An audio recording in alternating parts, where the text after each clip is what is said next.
Hey everybody, J Hood Comics coming at you again. Had a few minutes. It's been months since I've done a live stream. Figured had a few minutes here, and why not share some of the things been going on, some of the things I've been reading, some of the things I've been picking up, and just have a real quick, short. Well, I'm not gonna promise it's gonna be short. It's not gonna be long either, though. But just a little touch base with everybody out there in the community. It's been, like I said, months since I've done this. Al and Victor, they've been around. They've been kind of hinting that they want to do a show, and it's just been a mess trying to get everyone to line up schedules wise. And we've got Captain Comics. Thanks for joining me, man. Uh, yeah, so life's been busy. You know how it gets to be sometimes, and my my interest in comics has been, I don't want to say it's been waning because I still love them. I've been distracted from it all. Let's put it that way. So haven't been like real deep into it until just like this last week or so. Things have kind of calmed down, and I've been able to divert my attention back into some of the stuff I love. Rob Boswell, thanks for joining me, man. So I figured, I'll flip through some of the things I've been picking up, what I've been reading, and then yeah, it's gonna be just a casual show like that. So let's not put it off any longer. Uh, we've had a few Marvel relaunches lately. So I picked up the Daredevil relaunch. Uh, Part of the reason why I don't have a whole lot of energy for comics anymore is because the new comics just not good. They suck. I'm having a hard time finding new comics I want to buy, I want to keep up on and read. Um, I've been a lifelong Daredevil fan. I skipped the last run. I kind of alternate. Sometimes I get them, sometimes I don't. Other than this cover, I can't remember what it's about. I do now that I'm thinking about it. I do remember what it's about. The art isn't especially captivating. The storyline, they've gone places that I didn't keep up, and I'm out. Even worse yet, this new Punisher. Hmm. If I had to read one or the other, I'd go back to the Daredevil before I go back to this Punisher. What a bunch of crap! Yay! What a positive spin on this live stream we're off to. Picked up the Flash #1. Been a casual fan of the Flash, and when they said Mike Diodato is going to do the art, I mean he's doing the heck out of some art.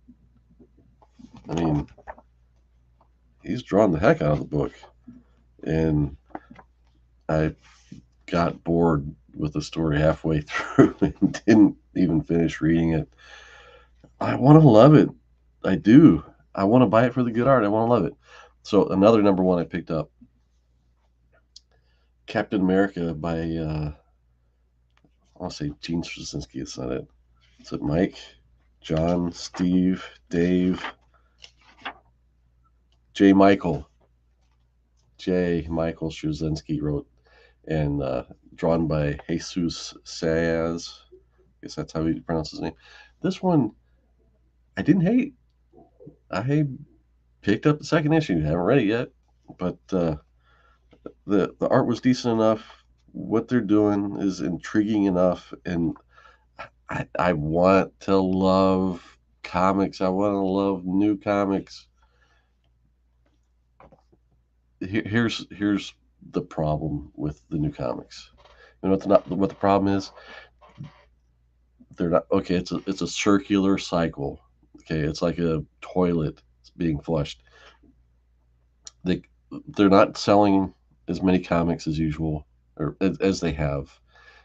So they have to prop it up with covers and things like that. So they can't pay if they don't sell enough. They can't pay the talent enough to keep doing it. So what you get sometimes like a great writer and an artist you never heard of. It's rare you're going to get a great artist and great writer on the same book because they can't afford to pay both. And then the editors, they can't keep good editors in the office anymore. All the good experienced editors have priced themselves out of the market, so they're stuck with people that don't know what good comics are like. I blame the editors. That's where the problem is. Ben Compton, thanks for joining me, man. Been a while. Jackson Roy Kirk. Yep, just like the toilet.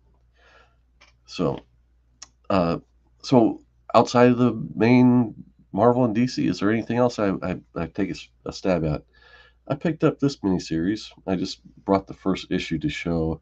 Read the whole thing. Don't Spit in the Wind. I was very intrigued by the art, which has kind of an old school Mobius or Jeff Darrow kind of approach to it. Um,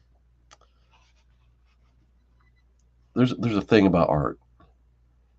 You don't have to draw with precision to draw detail, and that's very much demonstrated in books like this. It's like there's all kinds of crazy proportions being implemented, um, but it is not lacking from a level of detail. The story was okay enough to keep me coming back, and I read the whole thing, and our school, A plus art, A plus no, just good, just intriguing. I wish I loved it. I wish I did. Another book I wish I was loving. Titans. Tom Taylor. I'm done with the Titans book. It's so boring. I read the first 3 or 4 issues, and it's a mystery of who killed Kid Flash or the Flash again. Well, the Flash has got his own stupid series with Wally West in the lead.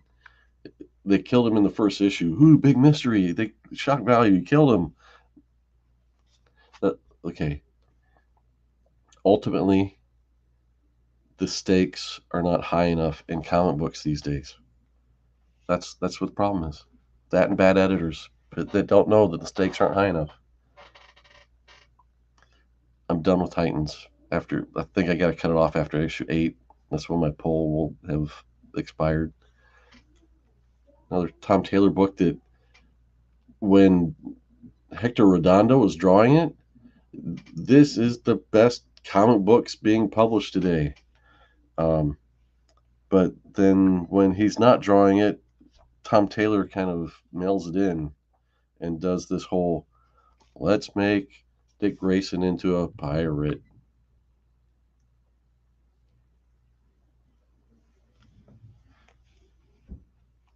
Just make some good Nightwing stories. Come on.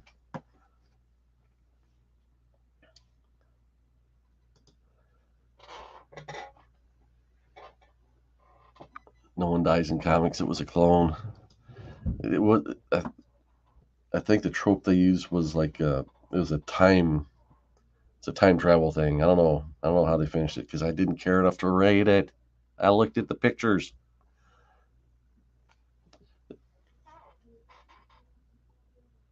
World's Finest. I've not read this whole run, but you had me at Kingdom Come, written by Mark Waid. Mark Waid, who's one of those guys that irritates people, can rub people the wrong way. If he would keep his yapper shut, I would like his work more. Dan Moore's art, maybe the between him and Hector Redondo, 2 of the best artists working in comics today, especially on the DC side. Of course, I couldn't tell you who's working on the Marvel side that I like. So I read the first issue of this run of this Kingdom Come storyline. Intriguing enough. I did pick up the second one, and it is on my to-read pile. Now, all is not lost. Well, is it all lost? No. It's just done. A series I loved from the first issue through the 6th issue. also by Mark Waid, and excellent covers by Chris Somney, with art by a guy I had never heard of before, with a really difficult last name to pronounce. And if I can find it, it is, and forgive me, it could be a man or a woman, I'm not sure. Uh, Emanuela Lapacino, and give me more art from this person. So this is kind of a retelling of some of the classic Teen Titans stories from the Silver Age. I mean, I mean, Mark Waid, he knows his Silver Age stuff, and he went back and cherry picked a few of the more memorable original Teen Titans stories and like I said, modernized it. Um, they talk. Social media is a thing, even though this whole world's finest universe is kind of a universe out of time. It's not the regular DC continuity. Again, why does it work for me? It's outside the DC continuity. Anything can happen. Stakes. The stakes have changed. Captain Comics says they made Batman a pirate in Elseworld comics, so why not Nightwing? You want to do a pirate Nightwing Elseworld story? All for it. Don't put it in line in the Nightwing series just to fill 3 issues that Hector Redondo can't draw. That's my that's my opinion. Issue 4 of the Teen Titans. Obviously, Bumblebee wasn't one of the original Titans, but their reimagining of it includes her. You're grounded. I love this idea. So the trope through the whole series is that all the Titans know each other's alter egos except for Robin. He can't tell, and he can't tell because Batman.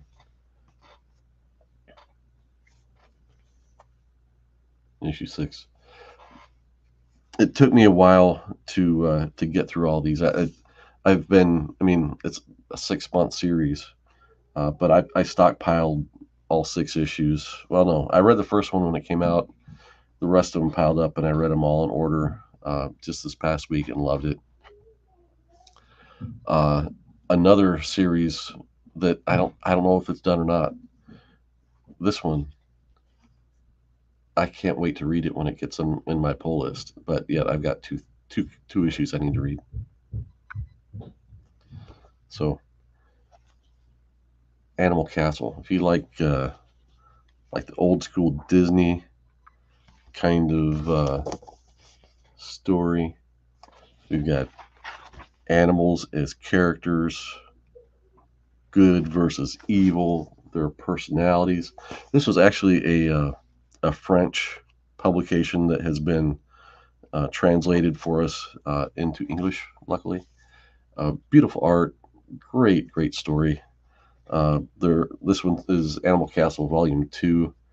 Animal Castle Volume 1 was, I believe, 5 or 6 issues, and only 3 issues of this one have come out, so that's why I'm a bit confused. I don't know, having not finished reading all 3 issues, I don't know if there's more to come, or if that's it, or maybe we're done, or maybe they were just on pause. We'll see. So that's the new stuff. That's all I've really been interested in reading as far as new stuff. But the thing about comics is there's so much that hasn't been read. So what have I been reading otherwise? I was never the guy that got on the Donny Cates bandwagon. A few years back, Donny Cates everywhere. You couldn't shake a stick without somebody saying, "Yay, Donny Cates, Donny Cates." But I picked up a run of Redneck from our good friend Highlight Comic Bro in one of his sales. Picked up issues, I think 2 to 12, and I had to find an issue 1 somewhere. And I am really digging this, and I'm very encouraged by the fact that this is only the first third, the first 12 issues. There's like 32 issues, so it's not quite. I'm past a third. But I like this so much, I got to chase down the rest, whether in floppies or trades. And this is issue 7. This isn't the first issue. Uh, but I had read the first 6 issues about, I don't know, 6 months ago in the summertime, probably. Came back and just finished up reading the rest of what I had, and yeah, I got to get more of redneck in my life. This is our Saturday morning show. So you're guy number 2. I'm kidding. I will say hi to those guys for you. I've got another guy that's been like, yeah, you ever gonna do another Saturday morning show? I'm like, yeah, probably. I mean, here's what's happened. I had in the last fall, over the fall, I had my daughter in a basketball program where I had to take her Saturday mornings. So no shows. We run into that before, so these things happen.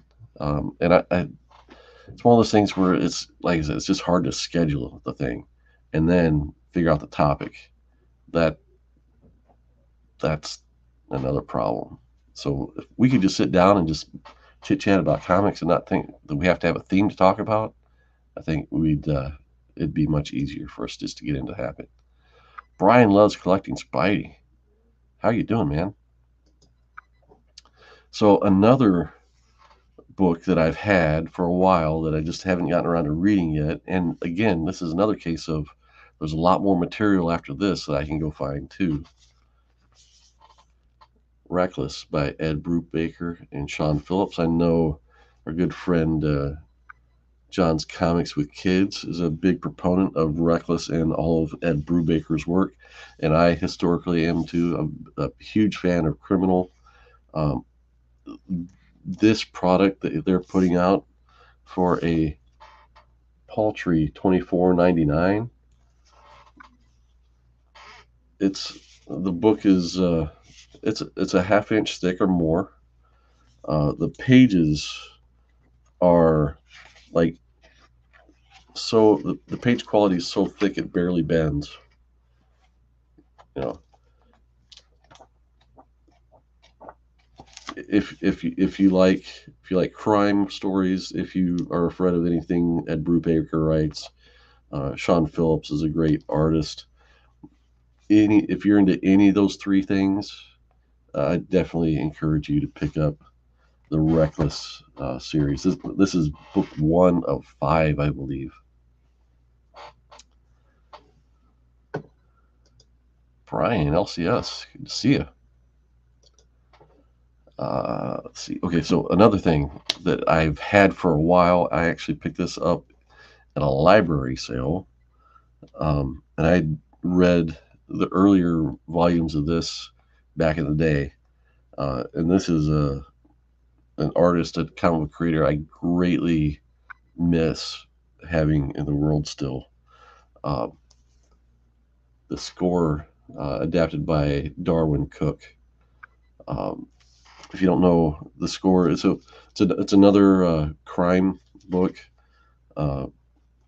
and Darwin Cook, as you may know, was a huge fan of the turn of the century aesthetic. I just want to find a good sample page. The best comic book artists and writers don't need words in the panels to make a story work. And Darwin Cook was definitely a master at the craft of making comic books. Unfortunately, we lost him several years ago. Look at this. That's a great splash page. So yeah, again, if you're into crime comics, I would definitely suggest picking up. There are 3 volumes of this. It's a slightly smaller format compared to Reckless. There we go.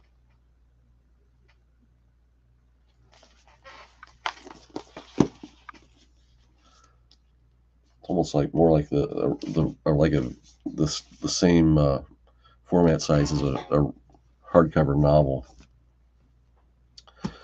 So that was the last thing I read, and now I'm on to reading something that I've been meaning all year to get back into rereading. And at this point, I'm like, little things are popping up here and there. I want to go read this or that, but I'm like gonna devote myself to like I'm at least gonna take a big stab at this and maybe read a chunk and then come back and read another chunk, or maybe just power my way through it. But I'm going on a reread adventure of one of my favorite comics, 100 Bullets, and I hope to do some kind of content out of it. I might try and dip my toe into doing shorts, and maybe I'll do a short on every issue.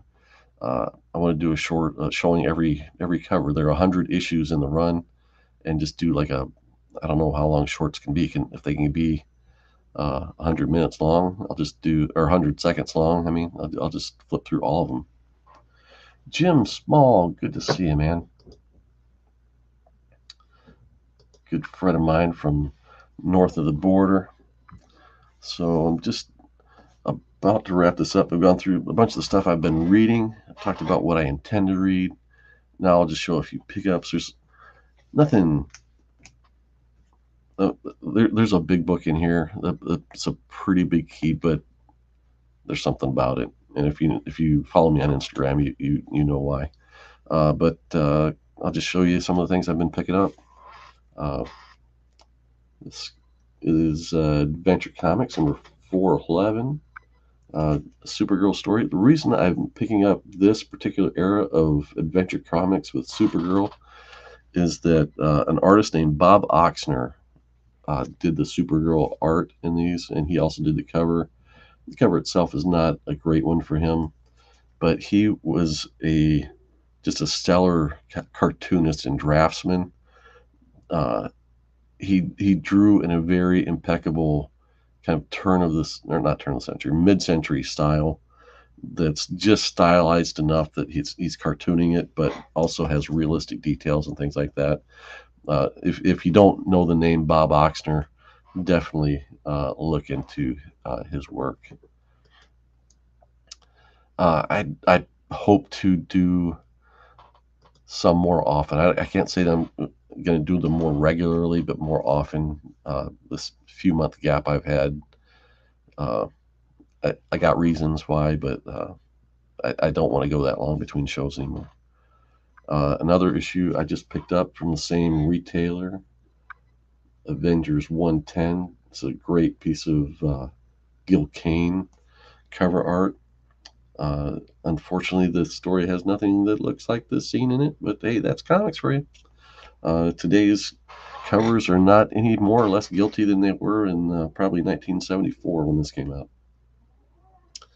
But one of the things I'll be getting into once I finish up my run on X-Men from 94 to the end of the series is going back and getting the Silver and Bronze Age X-Men crossovers. So that's the main reason I picked that one up. Need to have a Star Wars comic in my background. Actually, I don't have a whole lot of Star Wars comics. I've got some. I probably do have enough to fill my wall. I don't love them. I mean, I like them. I like to have them around. I love Star Wars, especially the original trilogy. I love comic books, but together they're not like the Reese's peanut butter cup that they should be for me, and I don't know why. I think it's that the art form could never capture the accurate look of the characters and props that we see on screen. I think that's probably what it comes down to.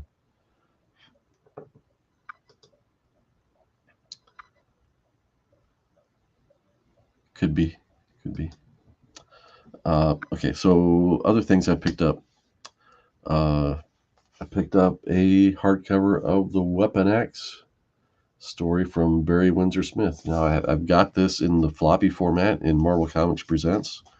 I've got the full run, and if you know how Marvel Comics Presents was published, you got 8 pages of this Weaponette story in each issue over the course of, I think, 12 issues or something like that.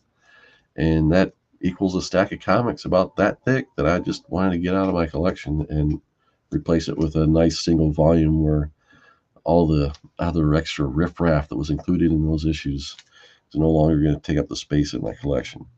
I'm very much in a, I don't want to say downsizing, but a refining of my collection where I want to remove things that I don't think I have to have, that I don't think I have to keep, things I don't think I'll come back to.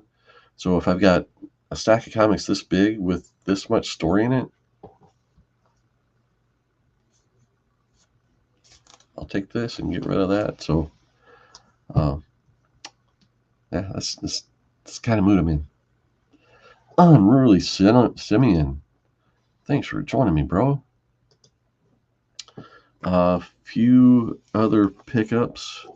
I picked up these 2 issues real recently. I had my birthday last month and picked them up with a little bit of birthday money. These are upgrades for Wolverine number 3 and number 4. And kind of as soon as I got them out the door, I regretted getting them. Not because I didn't want the upgrades, but I totally missed that the color rub right there on the Wolverine. Not that these are 9/8 candidates by any means, but I did want really nice looking copies, and otherwise they really are. No noticeable spine ticks or any problems with the corners or anything, but that color rub right there is something I will forever have to live with because I will not upgrade it from here. John's Comics with Kids, thanks for joining me, man. Just talked about you a minute ago because I read Reckless. And John, I don't know if you like Reckless. You ever read the Darwin Cook stuff? The Score, was it the Score, the Outfit, and the Hunter are the other 2 volumes like this. That if you like Reckless, you'll probably dig this too. And also, as far as this, going back to the Score, shout outs to my friends Andy and Mike at the and this is why I like comics. Why I like comics or love comics podcast. Those guys do a great show. They do the kind of content that I wish I was doing all along, but they recently reviewed this, and that spurred me to go ahead and pull it out of my stack of stuff and read it.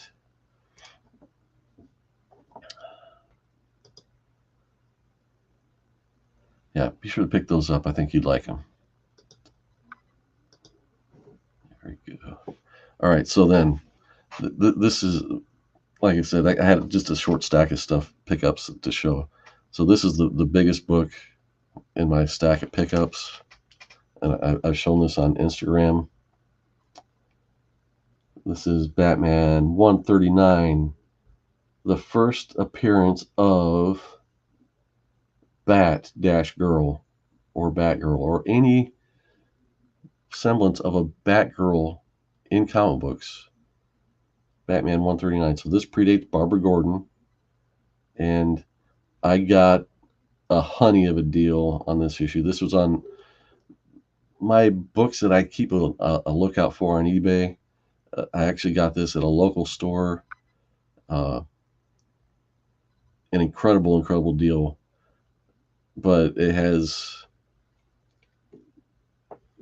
it looks like a mouse chewed on it. That's exactly what happened. A mouse ate this thing for lunch one day. But I got it at such a steep discount, and the rest of the book is in acceptable condition on the J. Hood Creative grading score. The staples are both still intact.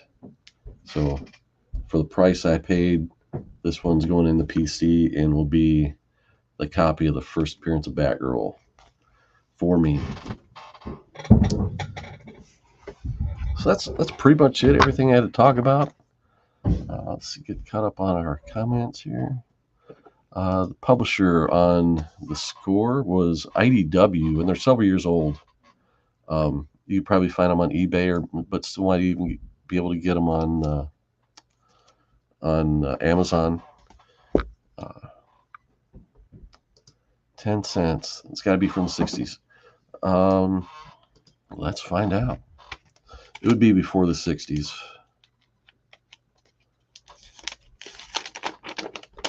I believe.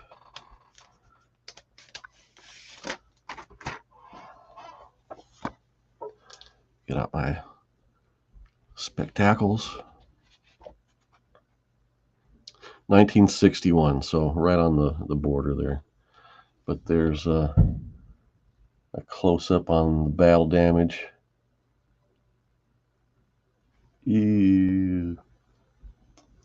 It's also got a spine roll, so it does have other problems beyond that. But like I said, for the price, I was not going to leave that one behind.